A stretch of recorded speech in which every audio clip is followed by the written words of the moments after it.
Hey, Govcon Giants, your host, Eric Coffie here, bringing you another episode of the Govcon Giants podcast.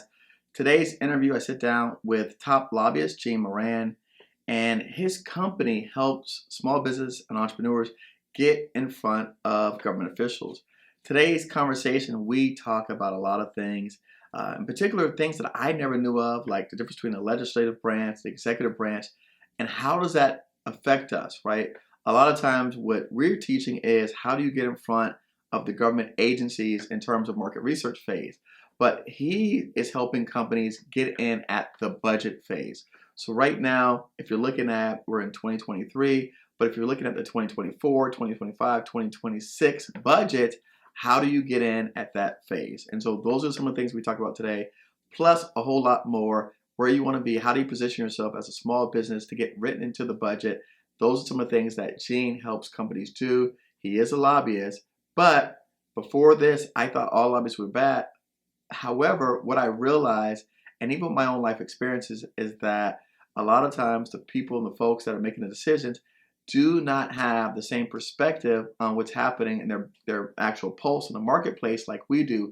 And so sometimes we have to help them, educate them, inform them so that they can make better decisions for all of us, including all of you out there. So stay tuned to this particular episode. Looking forward to it. Bring out all of your notepads so you can take a bunch of notes. I did the same thing on my call. So, hey, let me know how you enjoyed this episode. Tell me what you think, and we'll move forward from there. Have a blessed one. Enjoy, Gene. Gene Moran, founder and president of Capital Integration. Gene, nice to have you here today. So tell me exactly, what is capital integration? Capital integration exists specifically to help companies navigate the federal space. I have learned that companies that sell to the federal government tend to not fully understand the importance of Washington and the federal funding that underpins their contract. So I help companies achieve dramatic outcomes in funding and policy in their federal sales. Typically, that means accelerating their sales by 12 to 18 months. Okay, so what does that look like? Because, right, there's all kind of people that are supporting small businesses in the federal space. Well, let me just back up. So do you support small businesses, middle-sized businesses, large businesses? What type of companies do you work with? Yeah, here's the magic, is that the process that supports federal sales applies pretty much the same to all companies, small, medium, and large. So I have multi-billion-dollar international companies that have a U.S. Presence. I have U.S. companies that are large and medium, and I have U.S. companies that are classified as small business. But the federal sales process that we'll get into here is the same for each of those companies. There's a perception that it's different and that there are certain advantages at different parts of the spectrum, but that's really not the case. Okay, so there's a lot of industry providers. There are entities that do, for example, third-party certifications. There are entities that do training. There are entities like the PTAC and the SBDC. And then there are people that do funding for businesses. So there's just a lot of different aspects. What aspect do you fall under? Yeah, let me differentiate the spectrum that I refer to. Your program is titled Govcon Giants. Yes. Govcon tends to conjure an image of acquisition and contracting. Okay. Those are only two of the four phases of the complete sale. So there's a budgeting phase, there's a legislative phase that most people completely miss. There's the acquisition phase, and then there's contracting phase. Okay. We tend to reach for the contracting phase because that's the part that's right in front of us, and it looks like it's such a near-term opportunity. Right. And so we get into the small business world. We follow the websites that report opportunities. Sure. We chase RFPs and submit proposals, but so much of the table has been set long before that. Right. And many people, I will say the majority of company presidents that come to me do not have a complete understanding of what that sequence really looks like. And when we dig into it, we find that they're quite out of alignment with the entire process. That's interesting. So you said there's so you have budget phase, legislative phase, contracting, and then what's the fourth one? So acquisition came before contracting. Contracting is a subset of acquisition, right? Okay. So I have found it in explaining the process, it's easiest to help people see it from the beginning. There's this budget that gets developed that takes a couple of years to develop. There's a whole requirements process, a resourcing process, a prioritization process. It then goes to Congress for approval. Congress gets a say as they control the purse. They also control the policies that underpin some of these contracting opportunities. So they get to mark up that president's budget request and then deliver an authorization bill or an appropriation bill, depending on what department. My work is primarily focused on defense, so I track the National Defense Authorization Act and the Defense Appropriation. Okay. Those bills then come back to the executive branch, where the acquisition phase can then take place, and the RFPs that we see where there are contract opportunities being advertised, that's the close in part. That's say 18 months out, maybe 6 months out. And then you get into the contracting phase. Okay. Most companies that don't have a Washington, D.C. presence are just a little bit removed from how this flow actually works. And so they don't necessarily recognize that there are many, many opportunities to communicate with people across what I call the three-ring circus of federal sales. industry, agency, and Congress. So that's a trademark term, three-ring circus of federal sales. I like it. So my first book, Pitching the Big Top, How to Master the Three-Ring Circus of Federal Sales, is meant to be sort of an airplane read of how do these pieces fit together. And the three-ring circus is not a pejorative term. It's meant to highlight the things that are in relative motion. If you go to a circus, the higher up in the tent that you are, the more of the three-ring circus you can see, and there's many things happening at once.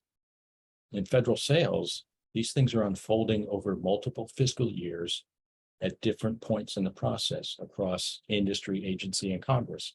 And there's different ways and times where people should be communicating with a decision-making constellation that exists across those three rings. I like that. So again, I personally never worked at the budget phase or the legislative phase. I've also never had representation in DC. And we actually recently, we've reached out to some folks to help us with that because Govcon Giants is a nonprofit, and there's certain changes that we'd like to see made. And so we're looking for people to help advocate on our behalf. So it's important to understand how to advocate. And, we hear a lot about lobbying and earmarks, and we tend to hear of them through a negative lens. Right. But there's much more to advocacy, and it's much more about educating decision makers and presenting credible information so that they can make the best decisions as these opportunities come on their radar screen. We want to assume that the development of the government budget leads those executive branch decision makers to the best decisions. But it's not always the case. And it's in part because they don't always have the best information available. And so there are opportunities to influence outcomes. It could be policy outcomes, it could be funding outcomes, but you are entitled to communicate across government, the executive branch and the legislative branch, at the time and place of your choosing to help inform decision makers. So a lot of different ways that advocacy can work and support to help you shape outcomes that will position you better for the eventual contract opportunity. How would that, again, you said the budget phase is how long approximately? So it typically takes DoD 2 years to develop a budget. So as we're recording this, we are in fiscal year 23. The fiscal year 24 budget was just delivered late to Congress. Came about 30 to 40 days late. So that's being worked by Congress right now. And the FY25 budget is in development. And the good idea year, FY26, is still a little ways out. So that those three budgets in motion at any one time are in three completely different parts of the government. 23 is in the executive branch right now. 24 is in Congress. 25 is in the executive branch, but it's not being executed. Execution is that acquisition and contracting phase. FY23 is being executed right now. You said 23 is in executive branch and 24 is in Congress? Correct. Okay. And so if you were to lay out those three fiscal years horizontally, 23 in execution, 24 is in Congress, 25 is in development in the executive branch. And then if you could drop a vertical line through those three horizontal lines, you can see that there are three distinct opportunities to influence near, mid, and long-term opportunities. So while we see the contract phase as the closest part and the part that seems like it's most within reach, it may be in the very near term that it is, but so much of it has already been orchestrated long before that RFP ever comes about.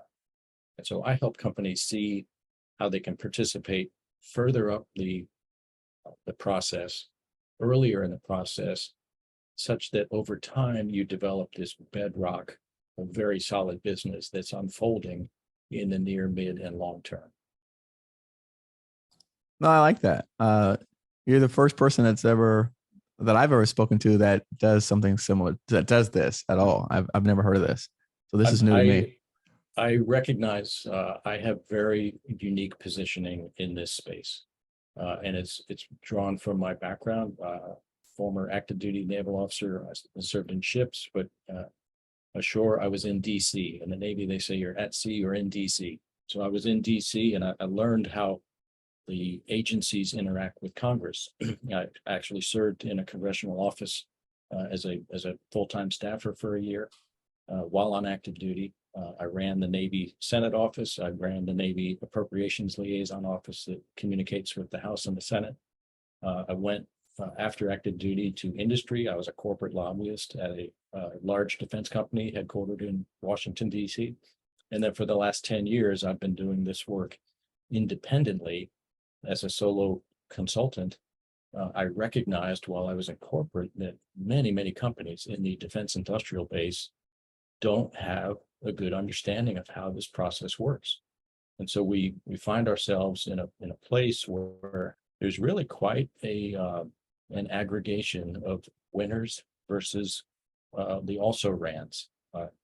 If you look at where acquisition dollars go, 50 companies take home half of the acquisition dollars, 50 companies and their subs.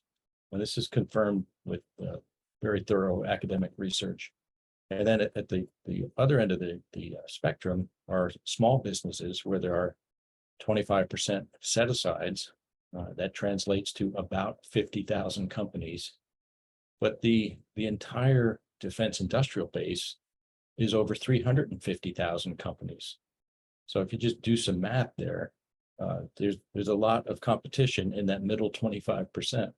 And so the more you understand about how the rest of the process works, the better one can be positioned. And so I help companies do that. And the results are, my results measure in the billions of dollars over 10 years of doing this, helping companies accelerate outcomes, reposition outcomes, adapt policies to allow for certain market conditions or international conditions, and they get themselves in a better position to be highly competitive when it comes to the contract phase.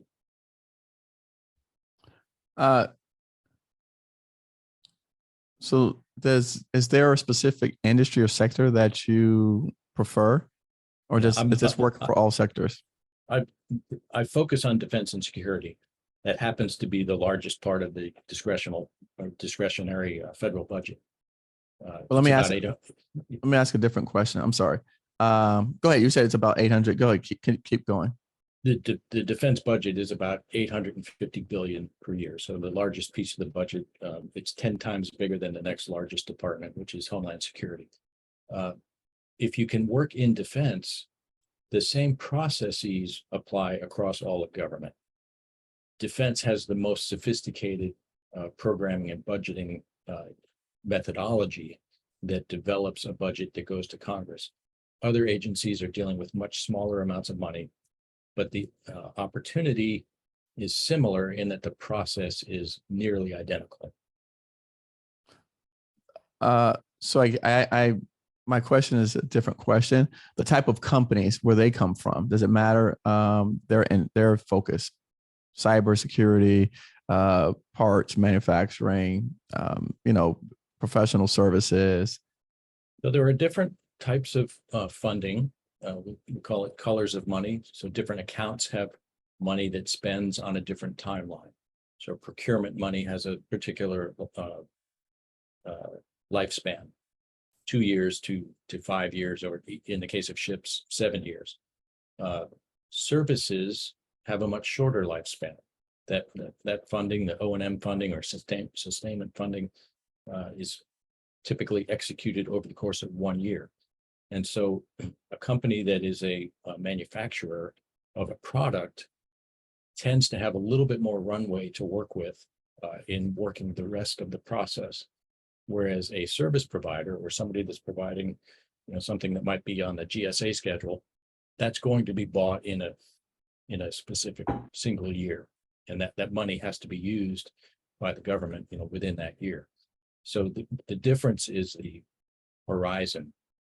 I tend to help companies that are in the products and services business. I would say about 30% of my work involves some sort of adaptation of policy. We often have policies that are in conflict across government. If you look at China, for example, right now, we are very conflicted in our China policy. We want our supply chains to be 100% made in the USA, but don't take away my iPhone. The citizenry is not fully prepared to completely detach tomorrow from international supply chains. And so there are policies that sometimes get written into law that need to be adapted in their execution to allow for fair competition in the contracting phase. I like that. Any other more examples of conflicting policies? I like that one. I mean, that helps us to better understand the kind of work that you do.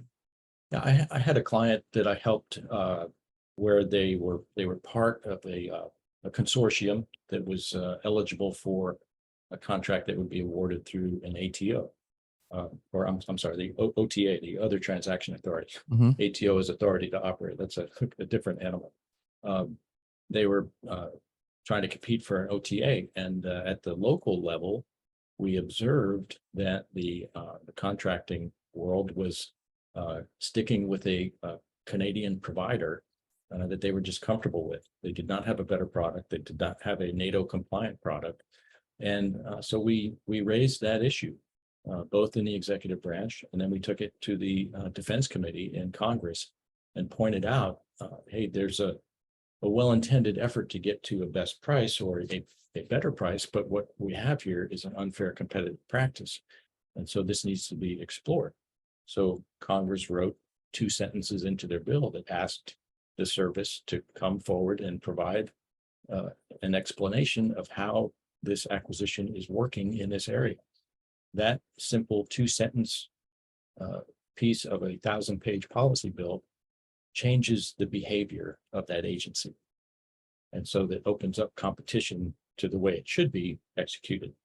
But you have to be willing, comfortable, and knowledgeable in how to convey that in such a way that you're demonstrating that you understand what's happening, that this is not you asking for the playing field to be tilted in one way or the other. You're trying to level the playing field. So it's an example of bringing forward credible information that can be substantiated, that decision makers don't have day-to-day visibility on. And when you highlight it for them, it helps them see that there are things that they can do to change that behavior. That's great. That's great. You're right. I agree with you. When I hear the word lobbying, we always think about, right, all the stuff that makes the highlight reel for the news stations. So I'll dig into my academic research. I recently completed my PhD in public policy. Okay. And I focused my research on the perceptions of defense executives toward Congress. So I'm a lobbyist, and I recognized that there was a flaw in people's understanding of what lobbying is really all about. So I wanted to explore that. When I looked at the research that's been done on lobbying, it's all from the perspective of campaign finance or the perspective of lobbyists about lobbying. Nobody had ever looked at what are the perceptions of industry executives toward the process. And so I did a qualitative study where I interviewed defense executives. And what the study revealed was that the overwhelming number of executives in positions of responsibility for their federal sales don't have good awareness of how this process works, and they don't recognize what their opportunities to communicate are. In fact, fewer than 1% of defense companies participate in lobbying. If I asked you how many lobbyists there are, you would probably come up with a number that's pretty off the mark. I won't test you here, but I'll just jump to the answer. There are only 12,000 federal lobbyists. There are fewer than 1,000 in the defense industry. So the largest piece of our government budget only has hundreds of lobbyists, not tens of thousands. If you think about how much activity is happening across government with trillions of dollars in spending, it's easy to cherry pick a few bad apples. We just, as we're recording this, we had another banking episode. Right. There have been periodic issues with Wall Street. There are other industries that have had their share of problems. Lobbying is an easy target for Congress to beat on, but they fully understand how they've written the laws and how communicating with Congress is allowed to take place in certain ways. It's an opportunity to educate that's available to anyone. Unfortunately, the bad apples of Jack Abramoff, probably the most famous. He actually has a bill named after him because he did wrong. He went to jail. He came back and he did wrong again. And so they wrote a bill specifically about him.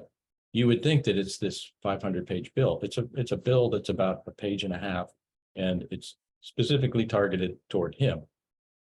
Yet there's a perception that the industry is this a group of corrupt people. I'm a former naval officer, as I said. I've been a corporate executive. My work relies on on people's perceptions of my reputation and the examples of work that I've been able to help companies provide and demonstrate. There's no incentive to do anything underhanded. It's a very transparent industry where we have to report who we work for, what sort of compensation is involved, and what issues we're working on. There are not other industries where that sort of transparency and reporting of a relationship is required. So I was making notes. I was trying to keep up because, like I said, all of this is new to me. You were saying that most people who are in positions of defense-making authority have no awareness of something to that effect. Can you say that again? Defense executives tend to have a low level of awareness about how the process really fits together. They might be a business developer and they understand their immediate customer and they might understand their immediate customer needs. They might even know something about how the budget is developed and how the input into the budget. They tend to lose track when it goes over to Congress because they don't they don't have visibility on that. They don't necessarily see what's happening there. The most successful companies in defense sales are integrating their approach by participating at the Washington level. They understand that they can make an input, that they can communicate into the executive branch, into Congress, talking to the committee staffers, and that they can make a difference to make sure that the best decisions get made. Yeah, no, that's that. It's funny. I agree with that. I was working with a company in the Northeast, and we were talking, at least through their attorney, to people that were, and again, it was their state had, they had naval facilities, and we were talking to, or the attorneys were talking to people at the high level. They had no idea of any of the policies. They had no idea of how. They didn't even know that was possible. They didn't know they didn't understand contracting. They didn't understand acquisitions. They understood nothing. And they sat on some of those committees for making decisions over the defense budgets. But they had no idea about the small business programs or any of this stuff. So I would agree to that. The government is just so big. It's very hard to have perspective on it. Right. I use the allegory of the blind man touching the elephant. If you don't know what an elephant is and you're coming upon it for the first time and you're blind, you don't know what you're touching. Right. It is that big, and to have a perspective of how the pieces fit together, and then where one can insert oneself to request a meeting and have a meeting and demonstrate competence and credibility in the right setting at the right time, in the right way. That's a rare skill, and most people just don't get access to it. I was very privileged with some of the work opportunities that I've had in my career, and I've been able to synthesize this knowledge and understanding of how the process works. As I said, I've written books about this. I've had another book coming out in the fall, published by Taylor and Francis, that's specifically about understanding how to get funded and how to incorporate lobbying into your federal sales strategy. Do you believe this is something that every company that wants to serve the defense sector should be doing? I think access could be democratized, and that is something that I am trying to raise awareness of. I'll speak this summer to the National Institute of Lobbying and Ethics, where I'll talk about some of my research findings and my observations of the space. As an insider, I'm a lobbyist. Although I live in Florida, my work is focused on Washington, D.C. But I recognize that many companies, the overwhelming majority, are not fully participating, and it's largely because they don't see how to access it. If you look in the executive branch, the Small Business Administration and that entire apparatus is all over the executive branch. I think you mentioned PTAC at the top. There is no such thing in the legislative branch to even teach people how to make the approach, how to communicate, and how to monitor what's happening. The people who tend to participate at that level are those that have lived in it in some way, former congressional staff, or people that had senior agency roles and maybe had some reason to interact with Congress. They come to understand it. In all fairness, the very smallest companies maybe would feel like they're making an investment that might not pay off. But what I observe is that small companies that do participate actually make a very small investment and find that they can make a step increase in what their federal sales are. So if, just for example, if I could help a company improve their opportunity for a $5 million sale or a $200 million sale, that tends to make a difference in companies of different sizes. If you're a $20 million company and I can be responsible for helping you achieve a $5 million sale, that's a big deal. If you're a $1 billion company and we're trying to move 250 million, that's also a big deal.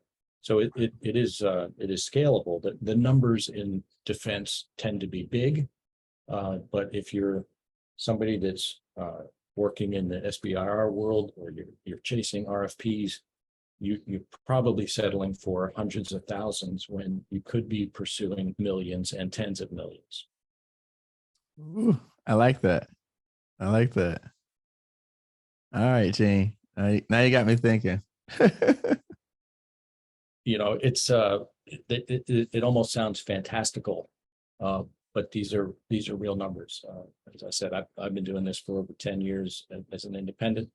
I'm not alone, but I am unique in the experience that I do bring to the table from having some of these roles that I described in the past. No, I think that like I said, you are unique from my standpoint because, right, you're actually reaching out and you're talking to people about this process, which was my unique, my USP back when I started back in 2018 on YouTube is sharing this information and making it available to people publicly so they know what alternatives exist. Because I think for a lot of us, like you said, I mean, I'm here in Florida, I'm Palm Beach. I'm so far away from the whole DC Beltway. I personally, until recently, I've only visited DC, 2 times, right, in my entire life. So I have no idea how DC works. I wouldn't know the first place to start. In fact, one of my podcast guests, who's out of Arizona, messaged me and said he's in DC this week. Who should he go see? So we just don't know, right? We have no idea who we should be talking to about what. Where should we start? Where should we go? We don't even know the approach to take or even how to get access to some of these buildings.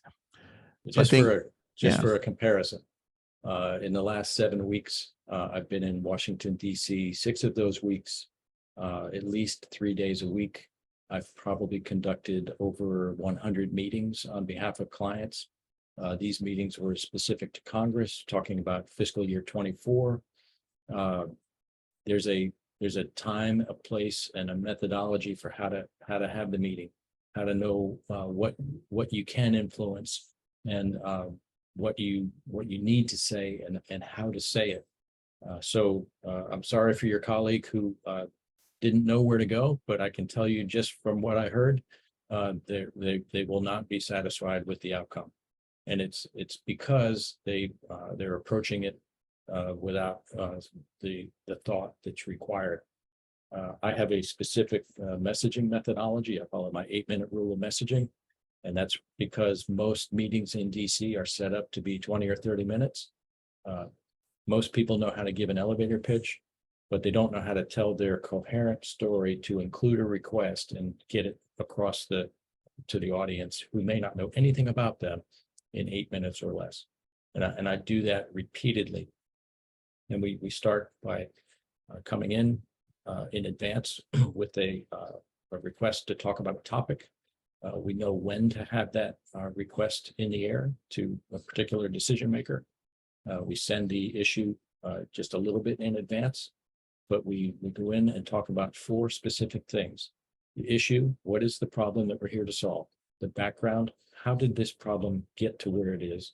The discussion, why are we the best solution and why does this solution make sense?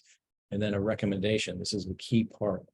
Recommending putting a specific dollar value on a specific budget line to support a specific capability within a certain time frame.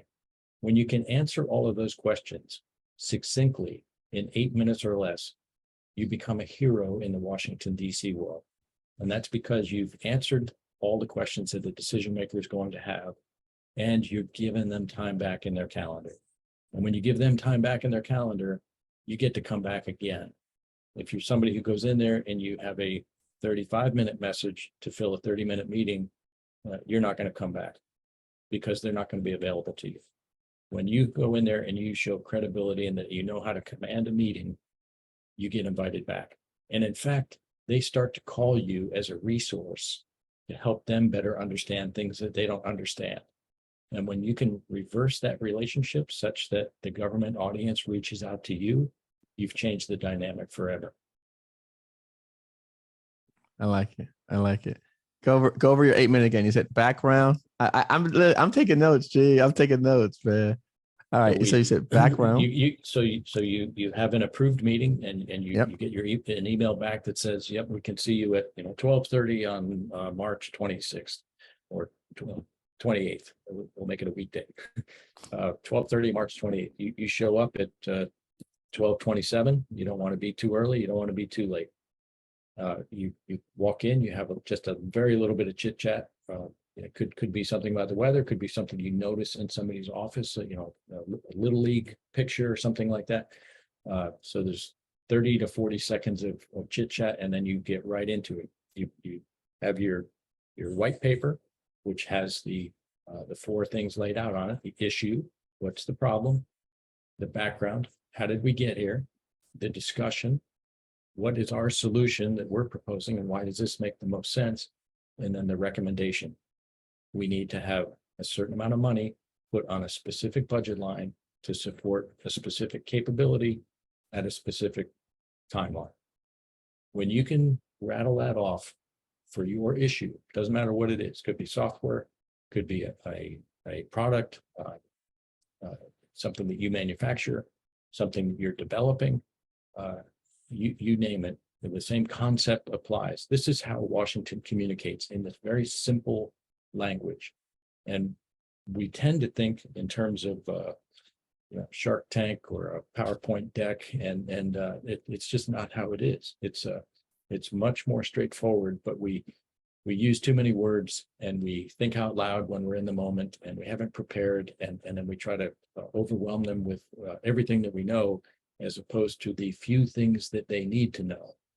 And when you can command a meeting driving the outline like this, you can become a winner. I like that. That's great. Can you let's switch gears a little bit and talk about your podcast, the Make Your Move podcast. Yeah, thanks for asking. So Make Your Move stemmed from a book that I wrote that was really an expression of my transition experience from the military. I took a role as a corporate lobbyist because it was a very natural transition for me. I had learned how industry interacts with Congress and with the Navy while I was on active duty. I had relationships that corporate America found useful and interesting. It was a very easy transition for me. But what I found was that the work at the corporate level was not particularly fulfilling. And it really wasn't until I left my corporate job that I appreciated how unfulfilling it was. And I could see in retrospect that many of my peers, those that were former military who worked in the defense industry, were not really happy in their jobs. They were making a lot of money, and their lifestyle had improved dramatically from their time on active duty, but they weren't fulfilled with the work. And so I thought, yeah, I'm uniquely positioned here as a successful consultant to talk about this transition. And so I put it to a book. Jimmy Buffett happens to be an element in my life and growing up, and I recognize some patterns of how he has evolved as a musician over the last 50 years. Through my network, I had a connection to his Last Mango Boat Works charity that is connected and actually underwrites Freedom Fighter Outdoors. So I was able to coordinate a relationship where all proceeds from the Make Your Move book would go to Freedom Fighter Outdoors. I thought it was a great way to be giving something back with the idea that I'm helping future veterans. Well, from this, we came up with the idea to have a podcast where others could talk about their transition stories. And so I interview people from all walks who are prior military, from any service, officer, enlisted. You don't have to have done a career. Could be that you did one enlisted tour, or you did 10 years, or you did 20 or 30 years. I've interviewed members of Congress. I've interviewed senior executives. I've interviewed people in entertainment.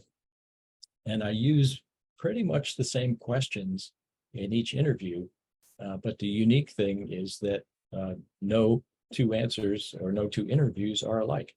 And we've developed what is now a repository of episodes where anybody who is on the cusp of transition can learn from others about what's possible in terms of future jobs, or about how they might approach a challenge or a problem, or mistakes they might try to avoid. It's just meant to be a place where people can listen to a pretty short podcast. They're typically 20 to 25 minutes long. They're meant to be listened to on your way to work, in the car, and not an onerous task to get through. I'm really proud of what's evolved there. It's a bit of an adjacency to my day-to-day work. It's a bit of a passion project. There's no money in it. I haven't attempted to monetize it in any way. But it's something that feels right, and that I'm qualified to do, and I like to do. I like it. So actually, Maria gave me this book. Look at that. You see? So tell audience about the $1 Million Influence, how to drive powerful decisions through language, leverage, and leadership. So I co-wrote $1 Million Influence with Alan Weiss. Alan has been a mentor and coach of mine in the consulting world. When I decided to go out on my own, a colleague handed me one of Alan's books, and it was about getting started in consulting, I think was the name. Alan is the most prolific writer of all things consulting. He's written over 60 books. I recognized over time in working with Alan that we each had unique perspectives on how influence works. And so as a lobbyist at the federal level, my business is to influence better outcomes. And so I use information in a specific way to convey meaning and to educate people. Over time, I've built this understanding of how to communicate with business people, and how to talk to prospects about what their challenges are. But Alan has been a business consultant and a consulting coach for over 30 years. And so we brought our stories together and highlighted examples of how anybody can apply influence with some simple tools of communication and preparedness and understanding of the people that they're communicating with, such that they can change the sort of outcomes that they begin to see more regularly. I like it. Tell me, and we'll again, we're coming up, so I do long form interviews. I just feel, for me personally, it's a better way for me to take in the information. So that's what I typically like. I have a short span of attention. Yeah, you know what works for your audience. No. Yeah, exactly. I like to go on 5 mile walks. So 20 minutes is not going to do me good on a 5 mile walk. So tell me an odd place that you've worked for, or an odd job that maybe no one's ever guessed. An odd job. Do you mean in my life, or in your life, sort of period? You could be a teenager. It could have been something that you did. Here you go.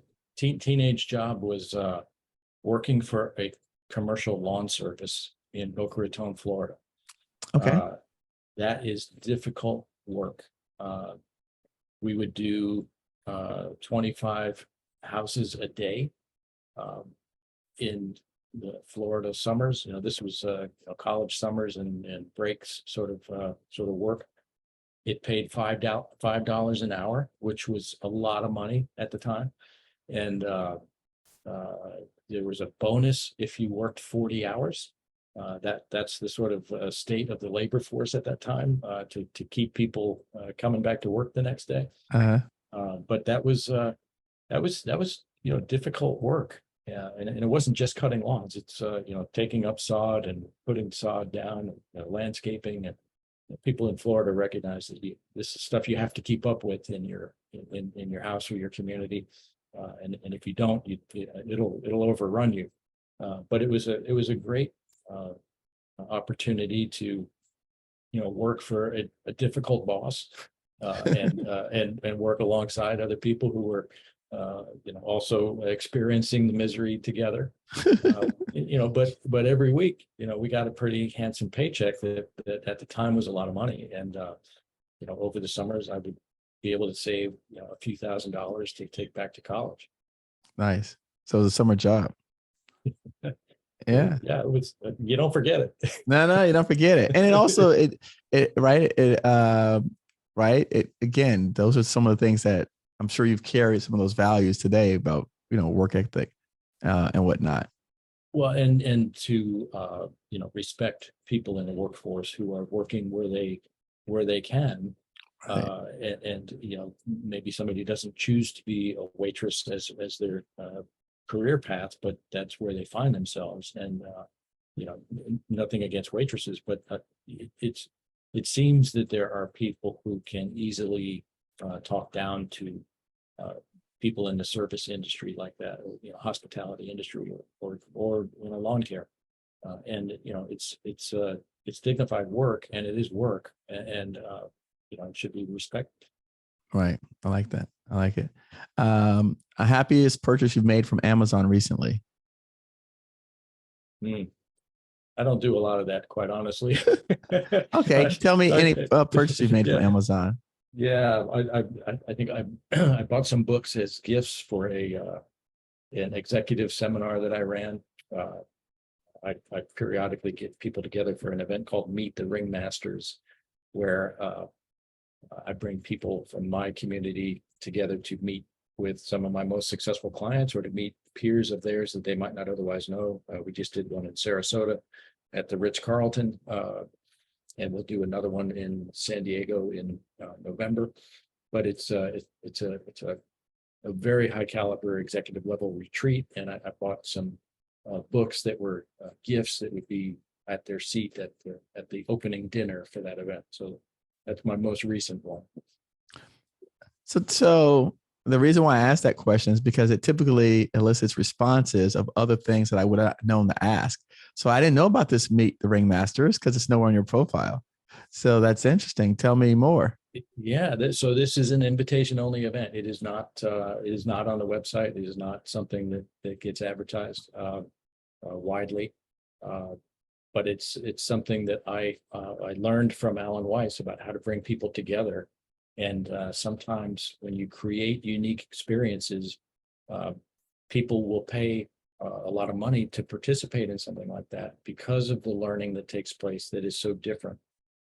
In the defense industry, I see this all the time, where people go to trade shows and they almost orchestrate their social calendar to meet up with people that they already know at the next trade show. Right. And they'll go out for drinks, or they'll go to dinner together, and it's like the band gets together 3 or 4 times a year, but they're not learning. They're not really expanding their understanding of their industry. They're just reinforcing a relationship which probably didn't need that sort of reinforcement. When I bring people together in this format, we are learning. So the idea that of the ringmasters is these are people that are highly successful in federal sales. I interview them about their approach, and I do that in front of others so that others can learn from that and ask their own questions of the individual who's on the hot seat. In between the interviews, I teach some of my intellectual property about the things that we're talking about here. I have an understanding of how political action committees work, how campaign finance works, how communications with Congress and industry really work. And so I talk through that and use very specific examples so that they can learn more about how to improve their own game. And they come away with just a much more sophisticated understanding of their work and their role and how much leverage that they really have. And the people that are the type of people that you invite that are in the audience, you said those are part of your community. Well, some of these are existing clients, Okay. former clients, future clients, people that I've come across. That I try to have an interesting blend of people that have different things to offer.